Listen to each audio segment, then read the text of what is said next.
শ্রমজীবী মানুষের অধিকার আদায়ের দিন আজ মহান মে দিবস। মজুরি বৈষম্যে তীব্র আক্ষেপ খেটে খাওয়া মানুষের। অতি বাম আর অতি ডান মিলে সরকার উৎখাতে কাজ করছে অভিযোগ প্রধানমন্ত্রী। অপপ্রচার সম্পর্কে সতর্ক থাকার আহ্বান।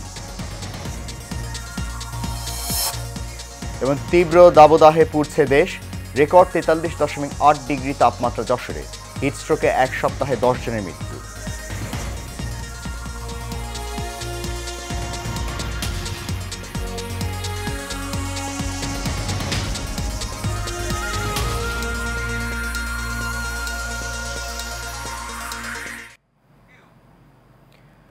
শুভ সকাল, সবাইকে স্বাগত জানাচ্ছি সকালের এশিয়ান নিউজে। আপনাদের সাথে আছি আমি সৈয়দ মাহিউজ্জামান মুখর। শুনছেন বিআরবি কেবল ইন্ডাস্ট্রিজ লিমিটেড সংবাদ শিরোনাম। যাচ্ছি পুরো খবরে। আজ মহান মে দিবস। বিশ্বের শ্রমজীবী মানুষের অধিকার আদায়ের ঐতিহাসিক দিন। ন্যায্য মজুরি ও 8 ঘন্টা কাজের দাবিতে 1886 সালের এই দিনে প্রাণ দিলেও এখনও দাসত্ব থেকে মুক্তি মেলেনি শ্রমিকদের। জীবন সংগ্রামে ভাগ্যের চাকা ঠেলতে ক্লান্তিহীনভাবে তারা ছুটে চলছেন পরিবার পরিজনের মুখে দুবেলা আহার তুলে দিতে। হিমশিম খাওয়া এই মানুষগুলোর মধ্যে রয়েছে মজুরি বৈষম্যের তীব্র আক্ষেপ। শহীদুল হক জীবনের ক্যামেরায় রকিব মানিকের রিপোর্টে দেখুন বিস্তারিত। দুবেলা খাবার জোগাতেই প্রতিনিয়তই শরীরের ঘাম ছড়াচ্ছে শ্রমিকরা। মাথার ঘাম আর শরীরের ঘাম মিলেমিশে যেন একাকার। 150 বছর আগে শিকাগো শহরে কর্মঘণ্টা 8 ও ন্যায্য মজুরির দাবিতে আন্দোলন হলেও এখনও রয়েছে মজুরি বৈষম্য। নারী শ্রমিকরা দিনে 500 টাকা পেলে পুরুষ শ্রমিকরা পায় 700 টাকা। কষ্টের কাম করণই লাগে, না করে করাম কি জিহুত পালন লাগে, মানুষ করণ লাগে, জিহুতের লেখাপড়া করান লাগে। এই সংসারের তো চালাইতে এই সাইডে এইভাবে আমরা কাজ করি। সকাল 7টাতে দুবার একটা, আবার সন্ধ্যা 7টাতে রাইতে একটা। মজুরি 12 ঘন্টায় 566 আমাকে হাজিরা, মাসের বেতন 17,000। তীব্র রোদ উপেক্ষা করেই কাজ করেন কর্মক্ষেত্রে। মাথার ঘাম আর পায়ের ঘাম এক হয়ে যায় অনেক ক্ষেত্রেই, তবুও ক্লান্তি নেই তাদের। এই ছেলেরা কাজ কাম ভালো হয় নাই, কাজ কাম করে ফেলে না, বাবা আল্লাহ পাক খুব কষ্টে চালায়, আল্লাহ পাক যা চালায় এইভাবেই চলি আর কি। ঘর ভাড়া দিয়ে খাই। শ্রমিকদের দাবি দ্রব্যমূল্যের ঊর্ধ্বগতির এই বাজারে তাদের মজুরি যেন একটু বাড়ে। মাসে অন্তত একবার ভালো খাবার খেতে পারেন তারা। কোনোদিন 700, কোনোদিন 800, আবার এবং আমাদের 1000 টাকা খোলা থেকে বার করলে আমাদেরকে 163 টাকা দেওয়া হয়। কয়েক টাকা পাইলে ওই করে চলি, ওষুধ ভরি, 5টাই তো লাগে। মজুরি 600, তাতে এত কিছু হয় না, 600 টাকা দেয়। আবার গাড়ি ভাড়া যায় 20 টাকা, আরও বাড়াইলে একটু ভালো হতো। দেশের 85% শ্রমিকই অপ্রাতিষ্ঠানিক কাজ করে। তাদের জীবন ঝুঁকি সবচেয়ে বেশি। দুর্ঘটনার শিকার হলেও খোঁজ রাখেন না কেউই। রকিব মানিক, এশিয়ান টেলিভিশন, ঢাকা। জীবিকার তাগিদে দেশের 35 লাখের বেশি শিশু স্কুল ছেড়ে বেছে নিয়েছে শ্রমিকের পেশা, যাদের মধ্যে আবার 10.5 লাখের বেশি জড়িয়ে পড়েছে ঝুঁকিপূর্ণ কাজে। এছাড়াও নজরদারির বাইরে রয়েছে অনেক কলকারখানা। সংশ্লিষ্টরা বলছেন এসব শিশুকে পুনর্বাসন করা সম্ভব না হলে তাদের ভবিষ্যৎ শঙ্কায় পড়বে। রানা আহমেদের রিপোর্টে বিস্তারিত জানাচ্ছেন আরভি ইসলাম হিমু। এসব শিশুদের যেন স্বপ্ন দেখতে মানা। কেউ কেউ স্বপ্ন বুনলেও জীবিকার তাগিদে তা শুরুতেই ভেঙে যায়। বলছি কেরানীগঞ্জের রিফাতের মতো অসংখ্য শিশু শ্রমিকের কথা। আমার কত বাজারে দেখে স্কুলে আমি লেখাপড়া করতে পারি না। আমি এই জায়গায় 1 বছর ধরে কাজ করি, আর এই আমার 14 বছর, আমি এই জায়গায় সপ্তাহে 500 করে পাই। দেশের আনাচে কানাচে সোলাইমানের মতো অনেক কিশোর আছে যারা স্কুলে যাওয়ার বয়সে সংসারের হাল ধরতে বেছে নিয়েছে ঝুঁকিপূর্ণ বিভিন্ন কাজ। তবু এসব শিশু শ্রমিক পায় না তাদের ন্যায্য মজুরি। কাম করে হলো 2-3 মাস ধরে, সকালে আসি, রাতে 8টা বাজে যাই। লকডাউনে স্কুল বন্ধ, পড়ার স্কুলে পড়াশোনা লকডাউনের পর থেকে ছেড়ে দিয়েছিলাম। বয়স 10 বছর। আমার নাম ফাহিম। আমি এখানে 1.5 বছর কাজ করি। 12টা বাজে স্কুলে যাই, বিকাল 5টা বাজে আসি, সন্ধ্যার পরে কাজে লাগে আবার। এদিকে কম মজুরিতে শিশু কিশোরদের দিয়ে কাজ করিয়ে মুনাফা তুলে নিচ্ছে এক শ্রেণীর ব্যবসায়ীরা। একটু বেতনটা কম, এই কারণে অগো রাখাটা। পড়ালেখা করে না, আমাদের লোক দরকার, এই জন্য রাখা হয়েছে। স্যার পেটে যদি ভাত না জোটে তাহলে স্কুল কলেজে কি হইব, যে কোনো সেক্টরেই মজুরি পায় না স্যার। অসচ্ছল পরিবারের এসব শিশুকে স্বাভাবিক জীবনে ফেরাতে রাষ্ট্রীয় উদ্যোগ নেওয়া জরুরি বলে দাবি সংশ্লিষ্টদের। শিশুদেরকে কেন কাজ করতে দেওয়া হচ্ছে, শিশুদের দায়িত্ব কে নেবে, এটা রাষ্ট্রের দেউলিয়াত্মবোধ ছাড়া তো আর কিছু বলতে পারি না। আশাবাদী যে 2025 সালের মধ্যে ইনশাআল্লাহ আমরা ক্যারিগঞ্জকে পুরোপুরি শিশু শ্রম মুক্ত ঘোষণা করতে পারব। পরিসংখ্যান ব্যুরোর তথ্য মতে বর্তমানে বাংলাদেশে 35,36,000 শিশু শ্রমিক রয়েছে। তাদের আছে মেধা, আছে এক সমুদ্র স্বপ্ন, তাদেরও মাঝে লুকিয়ে আছে অনন্ত সম্ভাবনা। প্রয়োজন শুধু উপযুক্ত ব্যবস্থাপনার।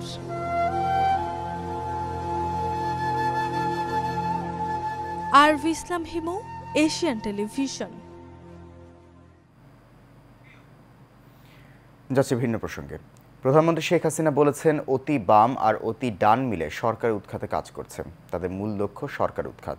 মঙ্গলবার সন্ধ্যায় গণভবনে আওয়ামী লীগের কেন্দ্রীয় কার্যনির্বাহী সংসদের সভায় তিনি কথা বলেন। আওয়ামী লীগ যখনই ক্ষমতা এসেছে জনগণের ভাগ্য পরিবর্তনে কাজ করেছে উল্লেখ করে শেখ হাসিনা বলেন, দেশে রাজনৈতিকভাবে দেউলিয়া যারা, তারা আর কিছু বুদ্ধিজীবী অনবরত গীবত গাইছে।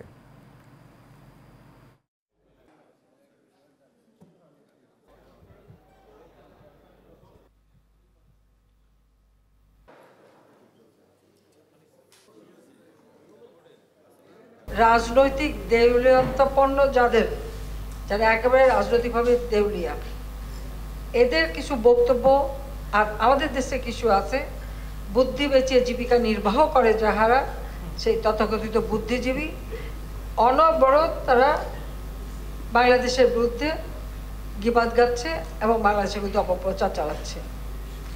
এবং সব থেকে আশ্চর্য ব্যাপার হচ্ছে যে এদেশে অতি বাম অতি ডান সবই এখন তারা এক হয়ে গেছে। এটা কীভাবে হলো আমি জানি না।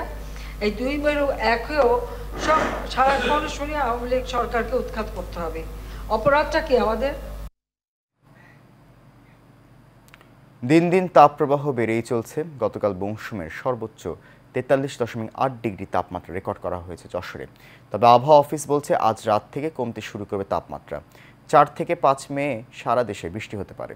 গতকাল এক ব্রিফিংয়ে তথ্য জানানো হয়। ব্রিফিংয়ে বলা হয়, দেশে চলমান তাপপ্রবাহ আজ রাত থেকে কমতে শুরু করবে। কাল থেকে দেশের পূর্বাঞ্চলে বৃষ্টি হতে পারে, যা অব্যাহত থাকতে পারে 10 মে পর্যন্ত। আবহাওয়াবিদ শাহিনুল ইসলাম জানান, বিশেষ কোনো জেলায় দরকার হলে হিট অ্যালার্ট জারি করা হবে। এদিকে গতকাল রাজধানীর সর্বোচ্চ তাপমাত্রা রেকর্ড করা হয়েছে 40.5 ডিগ্রি সেলসিয়াস, যা অনুভূত হয়েছে আরও বেশি। অন্যদিকে দেশে চলমান অতি তীব্র তাপপ্রবাহের কারণে হিটস্ট্রোকে গত এক সপ্তাহে 10 জন মারা গেছেন।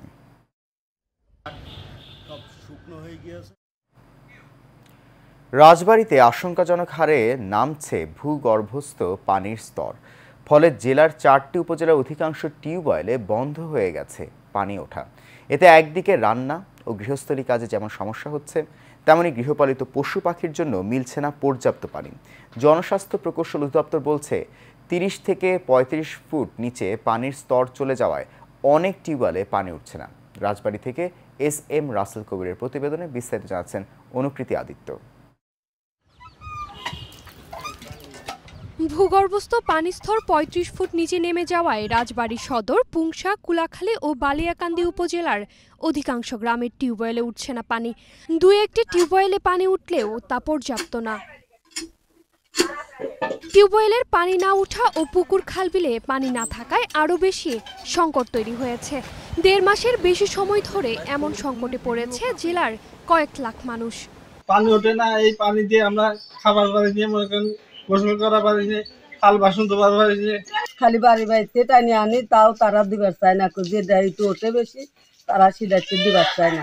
গোসল করা, গরুর খাওয়ান দাওয়ান আমাদের খুবই কষ্ট হয়েছে। গত বছর পর্যন্ত কিছু কিছু পানি পাইছে, এবার আর পানি আর উঠছে না। হয়তো 8-10টা চাপ দিলে পরে দেখা যায় পানিটা একটু একটু মানে ওঠে, 10-20 চাপের নিচে কোনো জগ ভরে না।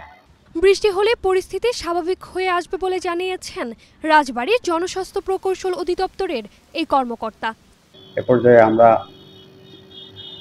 জনগণকে উৎসাহ দিচ্ছি, আমাদের যে সরকারি টিউবওয়েলগুলো আছে এগুলা তারা টিউবওয়েল এবং সাবমার্সিবল পাম্পযুক্ত টিউবওয়েল সেগুলো থেকে পানি নেওয়ার জন্য। এইসব টিউবওয়েলে সবসময় পানি পাওয়া যায়, কারণ আমাদের এই টিউবওয়েলগুলা 70 ফিট 80 ফিট নিচেও যদি পানির লেয়ার চলে যায় সেখান থেকে পানি সংগ্রহ করা যায়। জেলায় সরকারিভাবে মোট 19,228টি টিউবওয়েল বসানো আছে। এর মধ্যে 1,741টি টিউবওয়েল অকেজো অবস্থায় আছে। অনুকৃতি আদিত্য, এশিয়ান টেলিভিশন।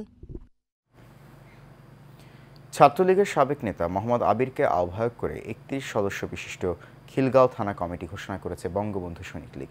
মঙ্গলবার বিকেলে এশিয়ান টেলিভিশনের প্রধান কার্যালয়ে সংগঠনটির সভাপতি বীর মুক্তিযোদ্ধা আলহাজ হানুশি সিআইপিকে নতুন কমিটির নেতৃবৃন্দ সৌজন্য সাক্ষাৎ ও ফুল দিয়ে শুভেচ্ছা জানান। এ সময় বঙ্গবন্ধু সৈনিক লীগ ঢাকা মহানগর দক্ষিণের আহ্বায়ক আবুল কালাম আজাদ, যুগ্ম আহ্বায়ক মীর মোহাম্মদ ইসমাইল হোসেন এবং খিলগাঁও থানা আওয়ামী লীগের সাবেক সাংগঠনিক সম্পাদক মাহবুবুর রহমান উপস্থিত ছিলেন। অনুষ্ঠানে বঙ্গবন্ধু সৈনিক লীগের সভাপতি বীর মুক্তিযোদ্ধা আলহাজ হানুশি সিআইপি নবগঠিত কমিটিকে অভিনন্দন জানান। একই সাথে তিনি আগামী দিনে বাংলাদেশ আওয়ামী লীগ তথা বর্তমান সরকারের লক্ষ্য অর্জনে নেতাকর্মীদের ঐক্যবদ্ধ থাকার আহ্বান জানান। প্রধানমন্ত্রী শেখ হাসিনার বিশ্বস্ত ভ্যানগার্ড হিসেবে প্রতিটি নেতাকর্মীকে মাঠে থাকার নির্দেশ দেন বীর মুক্তিযোদ্ধা আলহাজ হানুশি সিআইপি।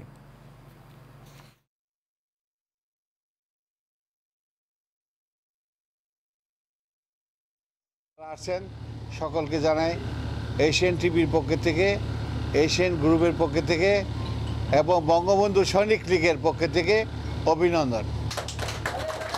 আমি চাই ঢাকা যতগুলো থানা আছে সকলকে যার যার এলাকায় আমি থানাগুলা পুরো কমপ্লিট করতে চাই ঢাকা বিভাগের ভিতরে।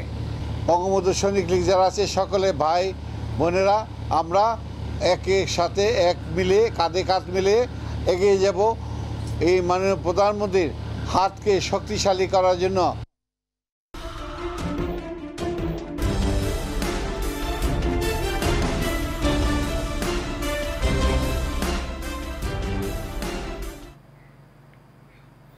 গাজীপুরের শ্রীপুর উপজেলার লোহাগাছা উত্তরপাড়া থেকে জিওসি সড়কের 1.5 কিলোমিটার অংশে নিম্নমানের ইট দিয়ে রাস্তা সংস্কারের অভিযোগ উঠেছে। এই সড়কটির 1.5 কিলোমিটার সংস্কার কাজ শুরু হওয়ার পর থেকে নিম্নমানের উপকরণ ব্যবহারের বিষয়টি এলাকাবাসীর নজরে আসে। এলাকাবাসী প্রতিবাদ করলে স্থানীয় সরকার প্রকৌশল বিভাগের প্রকৌশলীরা ঘটনাস্থল পরিদর্শন করে প্রথমে মানসম্মত উপকরণ ব্যবহারের পরামর্শ দেন। তাতেও টনক নয়নি ঠিকাদারি প্রতিষ্ঠানটি। এই অবস্থা চলতে থাকলে কিছুদিন যেতে না যেতেই রাস্তার স্থায়িত্ব শেষ হয়ে যাবে বলে দাবি গ্রামবাসীর। এটা তো দেখা যাচ্ছে এমনি দেখতে সুন্দর, কিন্তু এটা দেখা যাচ্ছে এটা 2 নম্বর ইটটা। সাইকেলের চাকার উপরে উঠলে ইট ভাঙা জায়গা, এই রাস্তাটা কিভাবে হবে? এই রাস্তাটা 2 নম্বর ডুপ্লিকেট হইতাছে। এলজিডি লোকের ফোনও দিছে, হেরা কইছে আয়া দেখে গেছে, একবার বালু টালু দিছে, পরীক্ষা করছে 70% আর 30%। এখনও তারা এটা ঠিক করছে না। প্রথম দিছে বালি, পরে কয়টা বালি ফালায়, পরে বালির উপরে আবার কয়টা খোয়া মেরে দিচ্ছে। এই পর্যন্তই। প্রান্তিক পর্যায়ে সার্বজনীন পেনশন স্কিম এবং সামাজিক যোগাযোগ মাধ্যমে বিভিন্ন বিষয়ে জনগণকে সচেতন উদ্বুদ্ধ করার লক্ষ্যে মহিলা সমাবেশ অনুষ্ঠিত হয়েছে। গাজীপুর জেলা তথ্য অফিসের আয়োজনে কালিয়াকৈর জাতির পিতা বঙ্গবন্ধু সরকারি হাই স্কুলে এই সমাবেশ অনুষ্ঠিত হয়। বর্তমান সরকারের উন্নয়ন, মুক্তিযুদ্ধের সঠিক ইতিহাস, বাল্যবিবাহ বন্ধ, মাদক ও স্মার্ট বাংলাদেশ গড়ার লক্ষ্যে বিভিন্ন বিষয়ের উপর আলোচনা করা হয়। এ সময় উপস্থিত ছিলেন কালিয়াকৈর উপজেলা নির্বাহী কর্মকর্তা কাউসার আহমেদ, গাজীপুর জেলার তথ্য অফিসার মোহাম্মদ ওবায়দুল কবির মোল্লা সহ অনেকে।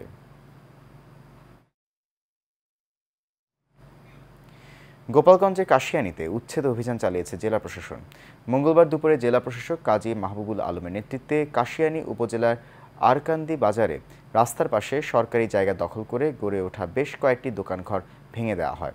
এছাড়া একই উপজেলার সিঙ্গা গ্রামে ব্রিজের তলদেশে মাটি ভরাট করে দখল করা সহ খালের জায়গা ভরাট করে দখলের পায়তারা চালানো হচ্ছিল, সেটিও বন্ধ করা হয়। এসব অবৈধ দখল উচ্ছেদকালে অতিরিক্ত জেলা প্রশাসক ফারহানা জাহান উপমা, কাশিয়ানী উপজেলা নির্বাহী অফিসার মোহাম্মদ রাশিদুজ্জামান ও পানি উন্নয়ন বোর্ডের নির্বাহী প্রকৌশলী এস এম রেফাত জামিল সহ আরও অনেকে উপস্থিত ছিলেন। আসন্ন উপজেলা পরিষদের নির্বাচনে নোয়াখালীর সুবর্ণচর উপজেলায় চেয়ারম্যান পদপ্রার্থী আতাহার ইশরাক শাবাব চৌধুরী আনারস মার্কার ভোট চেয়ে জনসংযোগ ও উঠান বৈঠক করেন।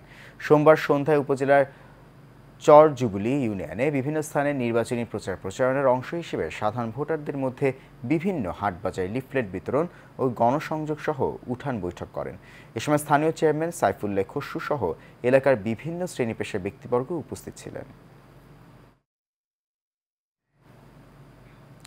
রংপুরের কাউনিয়ায় উপজেলা পরিষদ নির্বাচনে প্রচারণায় ব্যস্ত চেয়ারম্যান ভাইস চেয়ারম্যান প্রার্থীরা। চেয়ারম্যান প্রার্থী আনারুল ইসলাম মায়া কর্মী সমর্থকদের নিয়ে উপজেলার বিভিন্ন এলাকায় ভোটারদের দাঁড়ে দাঁড়ে গিয়ে তার মোটরসাইকেল মার্কায় ভোট চাইছেন। অপর প্রার্থী আব্দুর রাজ্জাক উপজেলার বিভিন্ন এলাকায় ভোটারদের দাঁড়ে দাঁড়ে গিয়ে আনারস মার্কায় ভোট চাইছেন। তাদের দাবি, সুষ্ঠু ও নিরপেক্ষ ভোট হলে ভোটাররা তাদের পছন্দের প্রার্থীকে নির্বাচিত করতে পারবেন। রাজধানীর ড্যামরা পাইটি পূর্বপাড়া এলাকায় নির্মাণাধীন নকশা বহির্ভূত কয়েকটি ভবনে রাজুক উচ্ছেদ অভিযান পরিচালনা করেছে। মঙ্গলবার অভিযানটি পরিচালনা করেন রাজুকের নির্বাহী ম্যাজিস্ট্রেট শারমিন আরা। এ সময় তিনি বলেন, রাজুক নকশা বহির্ভূত কয়েকটি নির্মাণাধীন ভবনের আংশিক অপসারণ সহ ভবনের মালিককে সতর্ক করে দেয়া হয় যাতে তারা পরবর্তীতে নকশা বহির্ভূত ভবন নির্মাণ না করে। একই সাথে তারা যেন পরবর্তীতে রাজুকের অনুমোদন ব্যতীত ইমারত নির্মাণ না করে সেই বিষয়ে মুচলেকাও গ্রহণ করা হয়। বন্ধুর হাতে হাত রেখে এগিয়ে যেতে চাই বহুদূরে, এই স্লোগানে সোনার বাংলা এসএসসি 2000 এবং এইচএসসি 2002 বাংলাদেশ গ্রুপের আলোচনা সভা এবং পরিচিতি পর্ব অনুষ্ঠিত হয়েছে। সন্ধ্যায় রাজধানী মিরপুর 12 বাফেট লাউঞ্জে অনুষ্ঠিত আলোচনা সভায় সকলের পরামর্শে সংগঠনকে আরও শক্তিশালী করতে নতুন কমিটি ঘোষণা করেন সংগঠনের admin group expert Mohammad Muhasin Hawladar. জানান, আগামীতে সকলের সহযোগিতায় এই সংগঠনের মাধ্যমে একে অপরের সহযোগিতায় হাত বাড়িয়ে দেওয়াই তাদের অঙ্গীকার। এ সময় সংগঠনের পক্ষ থেকে সদস্যদের বিশেষ অবদানের জন্য শুভেচ্ছা স্মারক দেওয়া হয়। এ সময় উপস্থিত ছিলেন সংগঠনের উপদেষ্টা, এশিয়ান টেলিভিশনের senior crime reporter Syed Saiful Islam Nayan, buffet লাউঞ্জের পরিচালক উপদেষ্টা মিরাজুল ইসলাম মিরাজ, উপদেষ্টা ও অ্যাডমিন এবং ব্যবসায়ী মোহাম্মদ মুস্তফা সরকার, ক্রিয়েটর অ্যাডমিন জিহাদ হোসেন, অ্যাডমিন জাকির হোসেন, HM সোহেল রানা, নিজাম উদ্দিন শান্ত, লাইজুর রহমান লিজা, ইমরান চৌধুরী সুজন সহ 2000 ব্যাচের অনেক বন্ধুরা।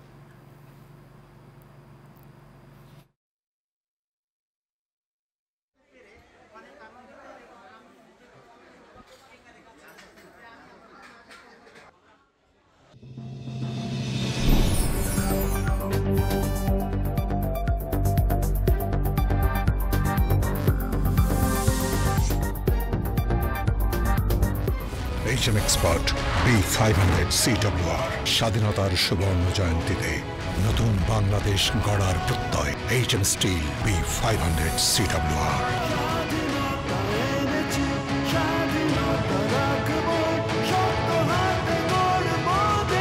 HM Steel। এবার HM Steel চট্টগ্রাম সংবাদ। লায়ন্স ক্লাব ইন্টারন্যাশনাল জেলা 315B4 এর 27তম বার্ষিক কনভেনশন আগামী 3 ও 4 মে চট্টগ্রাম নগরের একটি কমিউনিটি হলে অনুষ্ঠিত হবে। নগরীর খুলশী জাকির হোসেন রোডস্থ CLF কমপ্লেক্সের হালিমা রোকেয়া হলে আয়োজিত এক সংবাদ সম্মেলনে এ বিষয়ে বিস্তারিত তুলে ধরেন লায়ন জেলা governor MD M Mohiuddin Chowdhury.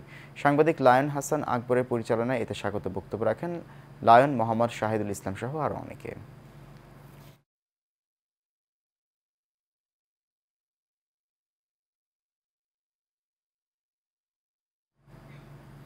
শেষ খবর সকালের এশিয়ার নিউজ। তার আগে BRB কেবল ইন্ডাস্ট্রিজ লিমিটেড সংবাদ শিরোনামগুলো জানিয়ে দিচ্ছে আরও একবার।